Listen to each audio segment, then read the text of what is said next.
Pernahkah kamu mendengar cerita tentang seorang supir truk yang tersesat di jalur yang tak ada di peta, jalan yang tak dikenal tak bernama, tapi entah bagaimana muncul di GPS seolah menuntunmu ke tempat yang bahkan tak seharusnya ada? Cerita ini bukan tentang hantu yang menampakkan diri di kaca spion, bukan juga tentang gangguan makhluk gaib yang menakutkan di tengah malam. Ini adalah kisah tentang perjalanan satu malam yang tak pernah tercatat di logistik. Perjalanan yang membuka pintu ke sebuah desa yang hilang dan mengungkap sesuatu yang lebih dalam dari sekadar rasa takut. Kamu mungkin pernah lewat jalan sepi tengah malam, tapi pernahkah kamu merasa bahwa jalan itu sedang mengamatimu kembali? Namaku Reza, aku seorang supir truk lintas Jawa yang udah cukup lama narik malam. Truk yang biasa ku bawa warnanya biru gelap, bagian belakangnya ditutup terpal abu-abu. Gak ada yang spesial dari penampilanku, kaos oblong, celana kargo, sandal jepit, dan topi lusuh yang udah jadi teman setia sejak awal narik. Malam itu sekitar jam 10:30, aku baru saja menurunkan muatan terakhir di sebuah gudang kecil di daerah Weleri, Jawa Tengah. Udara malam dingin banget, tapi ya biasa aku udah kebal sama hawa seperti itu. Rencananya habis ini aku bakal balik ke base di Kendal dan istirahat semalaman. Tapi entah kenapa malam itu aku merasa kayak digerakkan buat pulang lewat jalur yang beda. Biasanya aku lewat jalur Pantura yang terang dan ramai, tapi malam itu aku ambil arah yang sedikit masuk ke pedalaman. Awalnya kupikir sekalian aja nyari suasana baru. Jalan sepi, tenang dan adem, cuman belok dikit ke jalan dalam terus tembus ke jalur utama lagi, pikirku waktu itu. Tapi ternyata belokan kecil itu membawa aku ke jalan yang lain. Jalan yang sampai sekarang pun aku masih nggak tahu itu di mana sebenarnya. Awalnya nggak ada yang aneh. Jalan beraspal mulus, kiri kanan sawah dan ladang luas yang gelap. Tapi yang bikin aku mulai ngerasa nggak enak, suasana di sepanjang jalan itu terlalu sepi. Nggak ada kendaraan lain, nggak ada rumah, nggak ada warung kecil sekalipun. Cuma trukku yang berjalan pelan menembus malam yang semakin pekat. Lampu depan truk menyorot lurus ke depan, tapi rasanya cahayanya kayak ditelan kabut tipis yang muncul entah dari mana. Aku buka kaca jendela berharap udara malam bisa bikin aku lebih segar. Tapi udara di luar malah kayak beda, dingin tapi menusuk. Seolah ada sesuatu yang ngikutin dari belakang, tapi aku nggak lihat apa-apa di kaca spion. Kupikir mungkin aku cuma capek, jadi aku nyalain radio nyari-nyari siaran buat nemenin. Tapi anehnya nggak ada satupun saluran yang nyantol, cuman bunyi kers, kers gangguan. Mungkin sinyal di sini jelek, gumamku sambil mencoba nyantai. Aku terus nyetir sambil sesekali melirik GPS di HP. Tapi GPS pun mulai aneh, titikku nggak bergerak padahal jelas-jelas trukku melaju. Kekhawatiran mulai muncul pelan-pelan, tapi aku tetap tenang. Aku coba telepon temanku di base namanya Joko, tapi sinyal HP tiba-tiba hilang total. Layar cuma nunjukin tulisan no service. Aku mulai merasa jalan ini aneh, kayak jalan yang nggak berujung. Kiri kanan sekarang udah berubah, bukan sawah lagi, tapi hutan kecil dengan pohon-pohon tinggi yang rapat. Cahaya dari lampu truk kayak kalah, seolah-olah pohon-pohon itu lebih gelap dari malam. Dan tiba-tiba ada yang berdiri di tengah jalan. Aku langsung injak rem dalam-dalam. Ban truk melengking pelan karena gesekan. Untung kecepatan cuma sekitar 40 km per jam. Jadi truk masih bisa berhenti tepat waktu. Sosok itu seperti seorang nenek, pakai kain jarik dan kebaya, rambutnya putih kusut panjang, wajahnya menghadap ke bawah. Dia berdiri diam aja, nggak bergerak sedikit pun. "Bu," aku panggil sambil nyalain lampu jauh. Tapi dia diam, tetap di situ. Aku nggak turun, rasanya berat banget buat buka pintu. Tanganku udah dingin, bahkan meski AC nggak nyala. Aku klakson, tapi suara klakson terdengar aneh kayak menggema di ruang yang kosong. Setelah hampir 1 menit menunggu, sosok nenek itu perlahan melangkah ke pinggir jalan, masuk ke kegelapan pepohonan. Tanpa menoleh, tanpa bersuara, aku mulai merinding. Tapi kupikir mungkin itu cuman orang tua yang nyasar. Jadi aku gas pelan-pelan lewat dari tempat dia berdiri tadi. Tapi begitu aku melewati titik itu, bau aneh masuk ke dalam kabin. Bau anyir seperti kain lembab yang disimpan terlalu lama, dicampur bau tanah basah dan dupa terbakar. Gak enak banget. Aku buru-buru tutup kaca jendela, tapi bau itu tetap ada, bahkan makin kuat. Kayak sesuatu ikut naik. Aku lihat kaca spion. Gak ada siapa-siapa, tapi kursi penumpang di sebelahku tiba-tiba bunyi. Kayak ada yang duduk pelan-pelan. Bantalan kursi itu turun seperti menahan beban. Aku gak berani nengok. Badanku kaku. Keringat dingin mulai turun dari pelipis. Tapi kupaksa terus jalan. Jalan makin lama makin sempit. Kayak bukan jalan raya lagi. Batu-batu kecil mulai terasa di roda. Lampu depan mulai redup kayak kehabisan energi. Tapi indikator truk semuanya masih normal. Dan tiba-tiba truk berhenti sendiri. Mesin masih nyala tapi gas nggak berfungsi. Kayak ada yang nahan dari bawah. Aku injak pedal berkali-kali tapi truk nggak gerak. Lampu-lampu mulai berkedip. AC mati. Radio menyala sendiri dengan suara aneh. Kembalikan, kembalikan. Dia bukan milikmu. Suara perempuan tua pelan, gemetar, tapi jelas, seolah-olah datang dari dalam kabin. Aku panik, aku pencet tombol power radio, mati. Tapi suara itu masih ada, sekarang datang dari belakang kursi. Aku memberanikan diri nengok ke belakang. Dan di belakang jok ada sesosok bayangan duduk bersila. Punggungnya menghadapku, rambutnya panjang sampai menyentuh lantai. Tangannya kurus, kulitnya pucat. Dia bergerak pelan-pelan seperti sedang mengelus-elus dinding kabin. Aku menutup mata, gak tahu harus ngapain. Beberapa detik kemudian suara ketukan pelan terdengar dari jendela sebelah kanan. Tok, tok, tok. Aku buka mata perlahan, menoleh dengan sangat hati-hati. Jendela itu buram tapi aku bisa lihat bayangan wajah pucat, datar, menempel di kaca seolah-olah mengintip ke dalam. Aku menjerit dalam hati, tapi mulutku nggak bisa bersuara. Dan tiba-tiba semuanya padam, lampu, mesin, semuanya mati. Gelap total, hening, seolah-olah dunia ini berhenti bergerak. Aku nggak tahu berapa lama aku diam di sana, tapi begitu lampu truk menyala lagi secara otomatis, semuanya sudah hilang. Jalan kembali normal. Aspal mulus, hutan berganti sawah. Di kejauhan terlihat lampu-lampu rumah penduduk. Aku menyalakan mesin yang entah kenapa langsung hidup.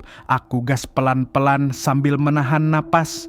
Begitu masuk ke perkampungan, aku berhenti di sebuah warung yang masih buka. Aku turun, duduk di kursi bambu dan langsung pesan kopi hitam. Pemilik warung, seorang bapak tua, memperhatikan aku dengan tatapan aneh. "Mas dari mana?" tanyanya. Aku nggak jawab, hanya menunjuk ke arah jalan gelap di belakang sana. Dia menatap ke arah itu lama, lalu berkata lirih, "Itu jalan lama, Mas. Sudah puluhan tahun ditutup. Tapi kadang kalau ada orang yang pikirannya kosong, dia bisa masuk ke sana sendiri." Aku nggak ngerti maksudnya apa, tapi aku tahu satu hal, aku tersesat bukan di tempat biasa, dan itu baru permulaan. Begitu bapak penjaga warung itu bilang soal jalan lama, bulu kudukku berdiri lagi. Warung kecil yang kutempati duduk itu hanya diterangi lampu temaram. Di sudut ada termos kopi dan rak rokok. Hening, bahkan jangkrik pun rasanya malas bersuara. Aku masih gemetaran. Tangan gemetaran, cangkir kopi yang baru kuminum setengah saja terasa berat. Rasanya seperti ada beban lain ikut nempel di tubuhku. "Tadi Mas sendirian?" tanya si bapak tiba-tiba. Aku mendongak heran. "Loh iya pak, memangnya kenapa?" Dia nggak langsung jawab, matanya melirik ke arah trukku yang terparkir di pinggir jalan. "Tadi waktu Mas turun, saya kira ada 2 orang. Aku langsung diam, jantungku berdetak lebih cepat. Mataku otomatis melirik ke arah truk. Gelap, tapi aku bisa lihat sedikit siluet kabin lewat pantulan cahaya dari warung. Aku berdiri perlahan, perasaanku nggak enak. "Pak, saya boleh numpang istirahat di sini sebentar?" tanyaku. "Boleh Mas, tapi jangan tidur di dalam truk ya."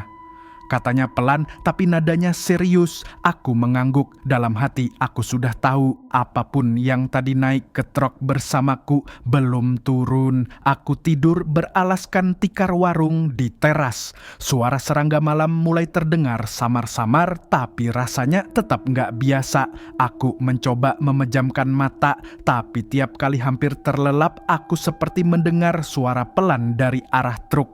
Cekrek. Seperti suara pintu dibuka pelan sekali, lalu diam, lalu suara kecil kayak langkah kaki yang ringan, tapi gak ada siapapun yang lewat. Aku buka mata, lihat ke sekitar. Warung sepi, si bapak warung tidur di dalam, lampunya sudah dimatikan. Tapi dari arah truk, aku melihat lampu kabin nyala sendiri. Aku berdiri, mau ngecek, jelas enggak. Tapi penasaran itu memang kadang enggak tahu diri. Aku pelan-pelan mendekat ke truk, langkahku terasa berat. Setiap langkah seperti diiringi detak jantung yang makin keras. Sampai aku benar-benar di samping pintu truk, aku melihat sesuatu di jok penumpang. Seseorang duduk membelakangiku. Aku mundur 2 langkah, mataku masih tertuju ke dalam kabin. Sosok itu seperti perempuan, rambutnya panjang, jatuh menutupi wajah mengenakan kain lusuh, bahunya sedikit naik turun seperti sedang bernapas atau menangis. Aku gak tahu harus ngapain. Suara hatiku bilang, jangan dekati, jangan panggil, jangan lihat lebih lama. Tapi aku beku di tempat sampai tiba-tiba lampu kabin mati sendiri. Dan saat nyala lagi 1 detik kemudian, kursi itu kosong, gak ada siapa-siapa. Aku lari kembali ke warung. Duduk di tikar, gak sanggup berkata-kata. Napasku pendek, rasanya kayak habis lari maraton. Tapi ada yang lebih membuatku merinding. Sandalku basah. Padahal jalanan kering, aku gak melewati genangan air. Tapi alas kaki yang kupakai basah dingin dan mengeluarkan aroma yang familiar. Aroma yang sama seperti di dalam kabin tadi, bau tanah dan dupa terbakar. Keesokan paginya langit masih suram, matahari gak muncul-muncul, kabut tipis menggantung di udara seperti sisa malam yang enggan pergi. Aku gak banyak bicara, cuma ngucapin terima kasih ke si bapak warung. Tapi sebelum aku pergi, dia menepuk bahuku pelan dan berkata, kalau nanti malam mas ngerasa ada yang berat di kursi sebelah, jangan dilihat, jangan sapa, biarkan saja dia ikut. Aku membeku, gak bisa jawab. Tapi aku tahu aku gak bisa pulang lewat jalur biasa. Anehnya, saat aku kembali ke truk, semua terasa normal, lampu, mesin, GPS, semua bekerja. Tapi perasaan aneh itu masih ada. Seperti kursi penumpang sebelahku menyimpan sesuatu yang tidak terlihat. Aku menyusuri jalan pulang lewat jalur utama. Siang itu terasa panjang dan sepi, gak banyak kendaraan di jalan. Aku bahkan gak nyalain musik. Semua indraku pakai buat waspada. Sampai tiba-tiba di tengah jalan, aku melihat gerobak angkringan di pinggir hutan kecil. Ada seorang bapak tua duduk membelakangiku. Anehnya, aku merasa seperti pernah melihat sosok itu. Tapi entah di mana, aku hampir lewat begitu saja. Tapi tiba-tiba trukku berhenti sendiri. Lagi. Mesin nyala, gas bisa diinjak, tapi ban seperti terkunci, seperti ada yang menahannya. Dan di saat yang sama, kursi penumpang bergerak sendiri seperti ada yang turun perlahan-lahan. Aku cuma bisa melirik lewat ekor mata. Ada suara pelan seperti desahan nafas terakhir sebelum orang tidur, ringan, menyusut, menghilang. Setelah itu, trukku bisa jalan lagi. Aku nengok ke kaca spion. Gerobak angkringan itu sudah hilang, seolah nggak pernah ada, dan entah kenapa perasaan di dalam truk jadi jauh lebih ringan. Saat malam datang lagi dan aku sudah tiba di base, aku memarkir truk seperti biasa. Tapi sebelum turun, aku buka dashboard kecil. Di dalamnya ada sepotong kain lusuh. Kain itu basah, seperti habis dicelup di lumpur. Dan baunya, bau yang sama dari malam sebelumnya. Aku keluar tanpa ambil kain itu. Kutinggalkan saja di situ. Dan malam itu aku tidur di base. Tapi tidurku gak benar-benar tenang karena dalam mimpiku aku melihat jalan yang sama, kabut yang sama, dan suara yang sama. Dia bukan milikmu. Aku terbangun dengan napas tersengal, keringat dingin membasahi leher dan punggungku. Jam dinding menunjukkan pukul 03.15 pagi di Basa. Suasana masih sepi. Suara jangkrik dan kipas angin menjadi satu-satunya latar belakang.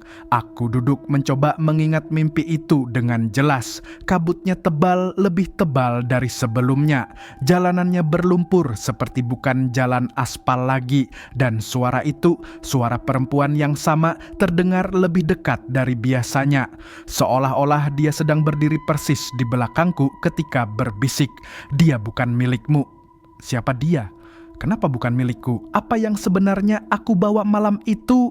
Pagi harinya setelah matahari mulai naik, aku mencoba memberanikan diri memeriksa truk. Aku tahu ada sesuatu yang harus kuhadapi. Aku buka pintu kabin pelan-pelan dan lega. Karena kain lusuh yang kutinggalkan semalam sudah tidak ada, tapi bukan berarti semuanya kembali normal. Karena saat aku duduk di kursi kemudi dan menyalakan GPS, aku melihat jejak lokasi terakhir yang tercatat di riwayat aplikasi.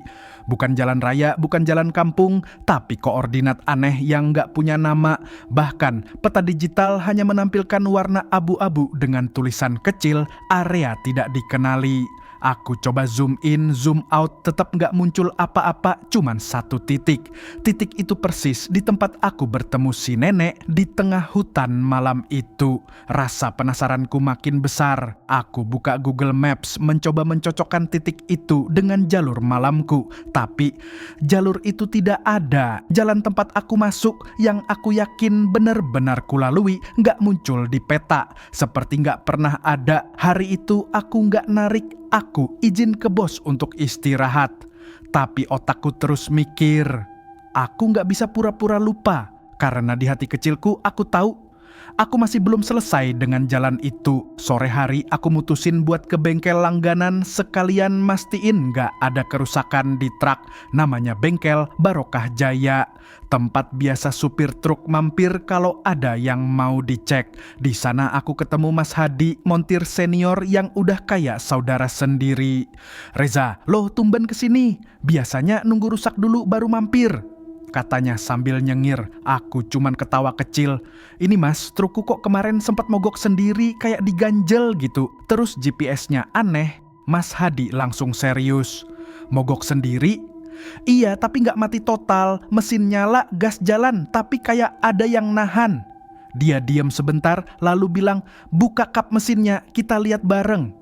Kami buka kap mesin truk dan mulai ngecek. Semua kelihatan normal, tapi saat Mas Hadi naik ke kabin dan buka laci dashboard, ekspresinya berubah. "Zes, kamu narik kemana semalam?" Aku ragu jawab, tapi akhirnya kuceritakan semuanya. Jalan aneh itu, nenek di tengah jalan, suara di dalam kabin, dan kain lusuh di dashboard. Mas Hadi cuma geleng-geleng kepala. "Kalau benar kamu masuk ke jalan yang gak ada di peta, bisa jadi kamu masuk ke jalan lama yang dulu pernah ditutup." "Ditutup karena rusak?" tanyaku. Dia menatapku lama. "Ditutup karena orang-orang sering gak balik dari sana." Aku menelan ludah, rasanya perutku mual. Aku kira itu cuma jalan sunyi yang jarang dilalui. Tapi kalau benar itu jalan yang dihindari, kenapa bisa-bisanya aku lewat sana? Mas Hadi cerita, dulu sekali sekitar belasan tahun lalu ada jalan penghubung antar desa yang melewati hutan kecil di lereng. Tapi katanya jalan itu penuh kejadian aneh.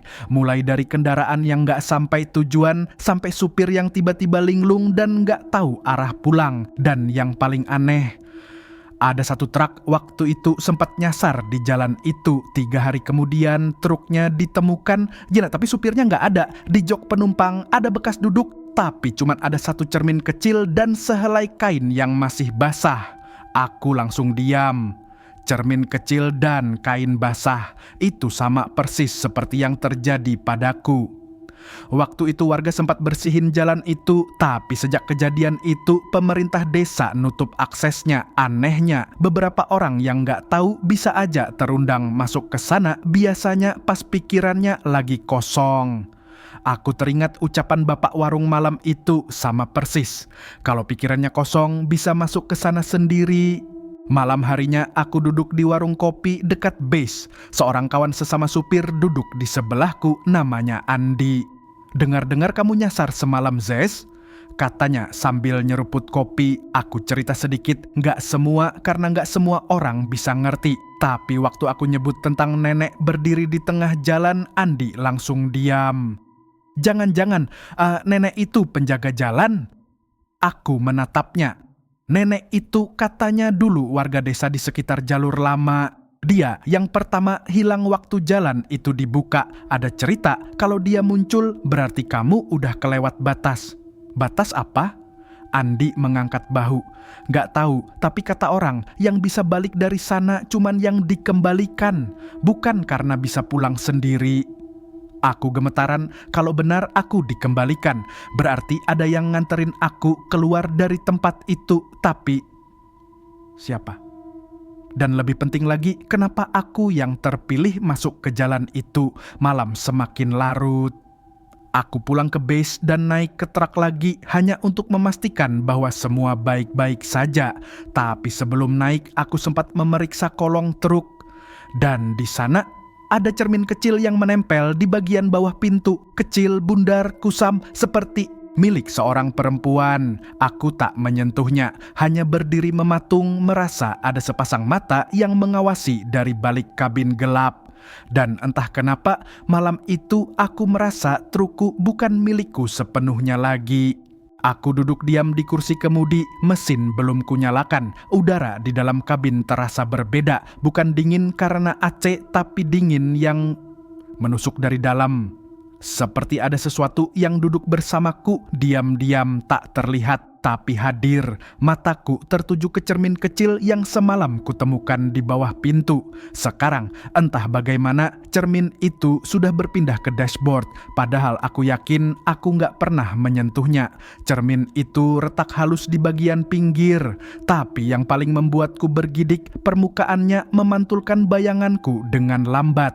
Seolah bayangan itu bergerak sedikit lebih terlambat dari gerak asliku. Aku tutup mata, tarik napas panjang. Aku harus mencari tahu lebih dalam. Apa jalan itu? Siapa sosok yang ikut naik trukku? Dan kenapa aku merasa belum benar-benar selamat? Pagi harinya aku mendatangi seseorang yang direkomendasikan oleh Mas Hadi, Pak Leman, seorang pensiunan supir tua yang katanya pernah melintasi jalan lama itu puluhan tahun lalu. Rumahnya ada di pinggiran kota dekat kebun bambu. Waktu aku datang, dia sedang menyapu halaman. Pria sepuh itu kurus tapi tegap, matanya tajam seperti belum kehilangan penglihatan meski usianya sudah lanjut. "Mas Reza ya?" katanya tanpa kutanya lebih dulu. "Dari matamu, aku tahu kamu habis lewat tempat yang bukan seharusnya." Aku kaget, belum sempat buka mulut, dia udah ngerti maksud kedatanganku.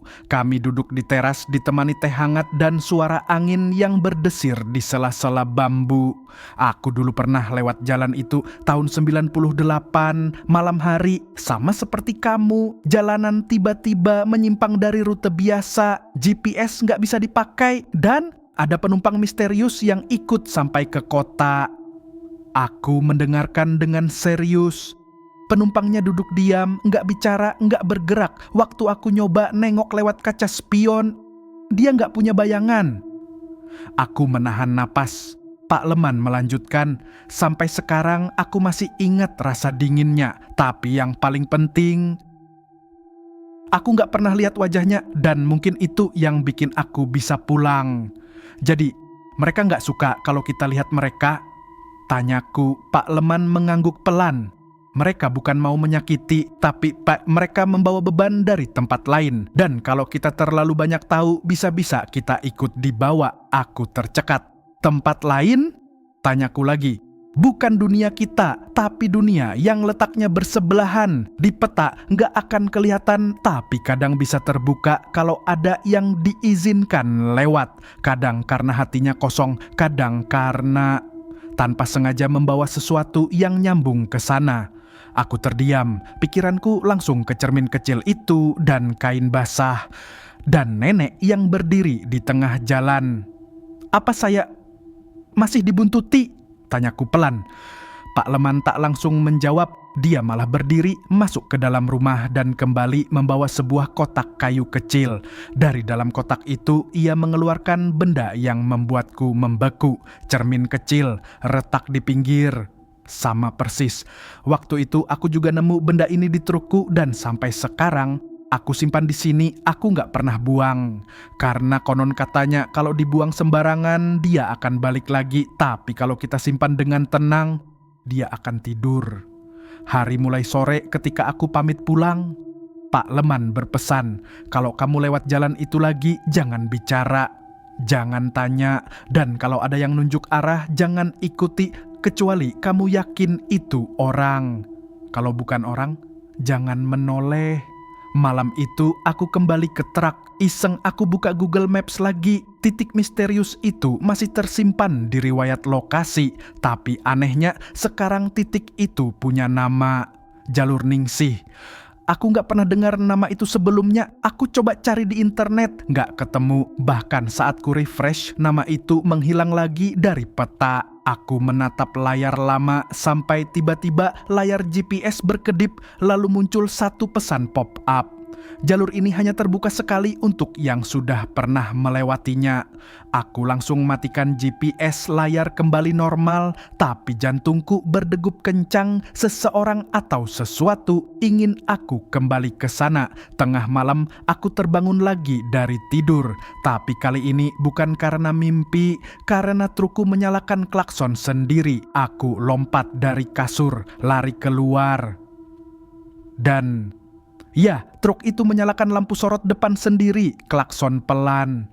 Dan dari kejauhan aku lihat ada bayangan seperti seseorang berdiri di sampingnya. Aku beranikan diri mendekat, tapi saat aku sampai di dekat pintu truk, pintu sebelah kanan tiba-tiba terbuka perlahan sendiri.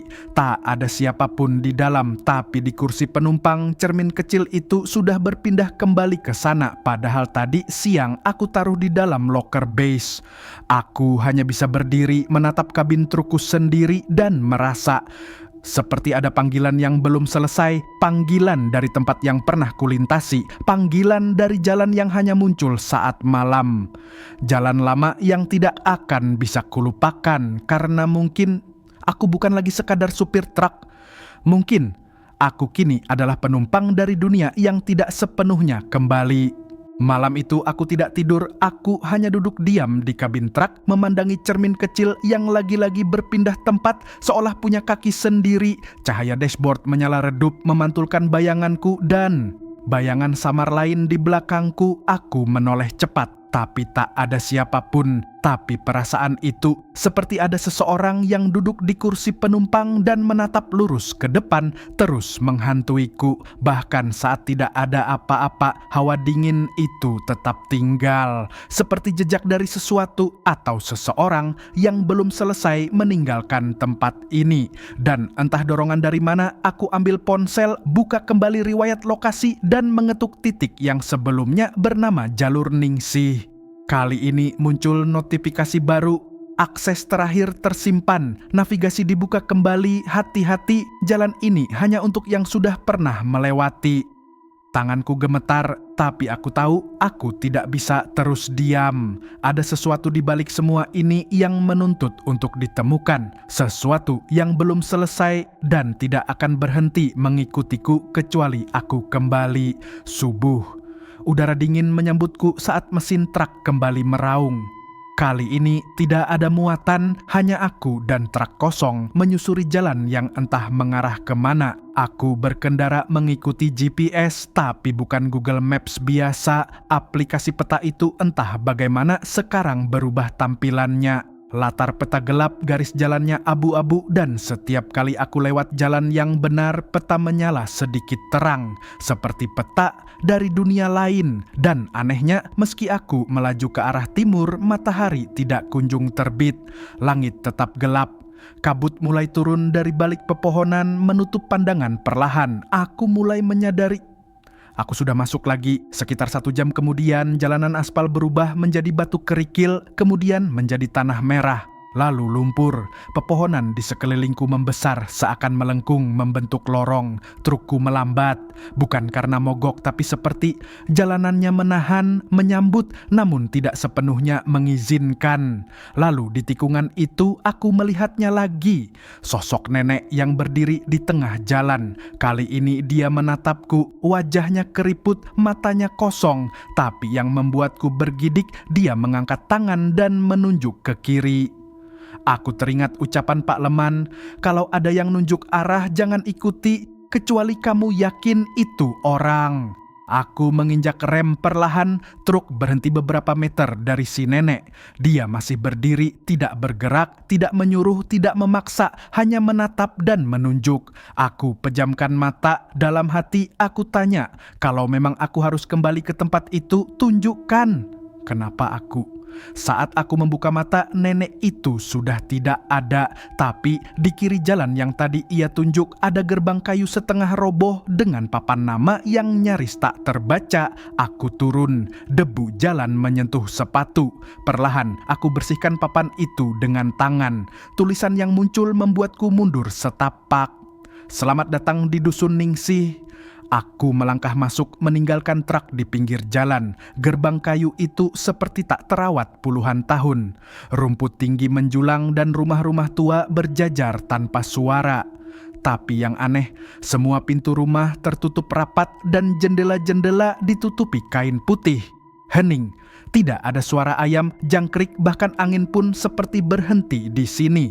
Sampai aku melihat satu rumah dengan pintu yang sedikit terbuka.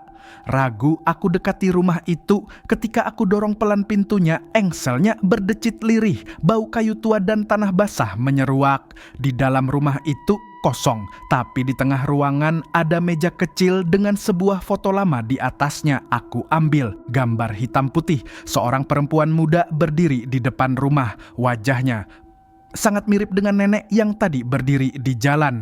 Tapi yang membuat bulu kuduku berdiri adalah apa yang ada di belakang perempuan itu. Sebuah truk besar, model tua, dan bayangan hitam samar di dalam kabinnya. Tiba-tiba terdengar suara ketukan 3 kali dari dalam rumah. Padahal aku sendirian. Tok, tok, tok. Aku menoleh cepat, tapi suara itu bukan dari pintu, melainkan dari arah lantai atas. Dengan kaki gemetar, aku naik tangga tua yang berderit di setiap langkah. Sampai akhirnya aku tiba di lantai 2 dan melihat satu kamar terbuka sedikit dengan cahaya putih samar menyinar keluar. Pelan-pelan aku dorong pintu itu, dan di dalam kamar itu aku melihat sesuatu yang tidak akan pernah aku lupakan. Cermin besar berdiri di sudut ruangan, di depannya ada kursi kayu kosong, tapi di pantulan cermin, kursi itu tidak kosong. Ada sosok perempuan duduk membelakangiku, rambutnya panjang dan perlahan dia mulai menoleh ke arahku. Wajahnya adalah wajahku. Aku terbangun di kabin truk, napas memburu, tapi jendela menunjukkan aku masih di tempat yang sama, dekat gerbang kayu bertuliskan Dusun Ningsih. Aku belum pergi kemana-mana, tapi di dashboard truk cermin kecilku sudah berubah bentuk.